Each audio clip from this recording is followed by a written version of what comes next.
I routinely do stories for our Healthy Living segments on 9 on Your Side at 5, and Mercy Health, the largest health system in Ohio, has been helping us further conversations about certain topics. Tonight, it is growing pains.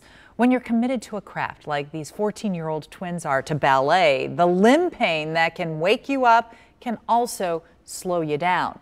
Listen to their experience. Like sometimes, people say you just grew overnight, but sometimes it really does feel like the night between one day and the other, in the morning you'll wake up and you're just so tight and you can't move, and then you feel like you have to change your technique because to work with your body, and then it gets really painful sometimes. Yep, sometimes kids need help with those pains. Joining me now with advice are Jackie Haas, a program manager with Performing Arts Medicine, and Rocky Takulvi, a lead certified athletic trainer. Both are from Mercy Health. Thank you for joining us. I have read a lot of literature on this topic, and there are people out there who say growing pains don't exist. Fact or fiction?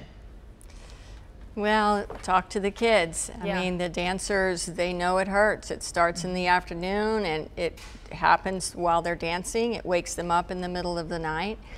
They see pain around the knee, down the shin or the tibia, into the heel. I think it exists.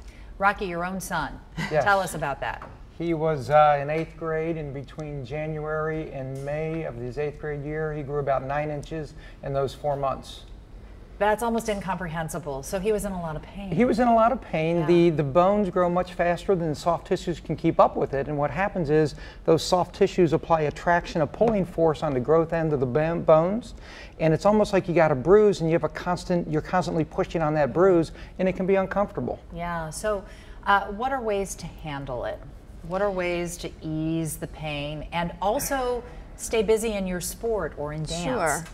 A lot of the dancers at this age are taking 15 to 25 hours a week of dance, and that's a lot of activity when they're growing. So if they could slow down a little bit, maybe not jump so much, take some of the pressure off the joints. If they could spend a little bit more time alternating dynamic and static stretching, that would help. Massage helps, moist heat helps.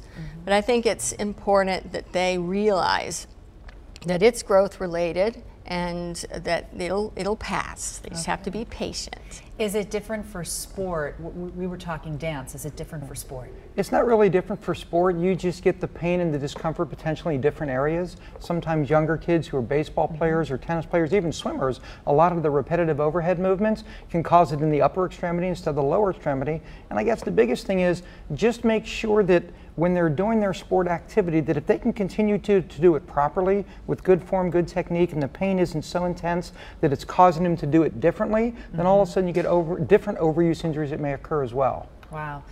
Thanks for the tips. Yes. We really appreciate it. And always, always, always, if something comes up, talk to your doctor, right? Right. Absolutely. Okay. Take Thank care. you. Thank you.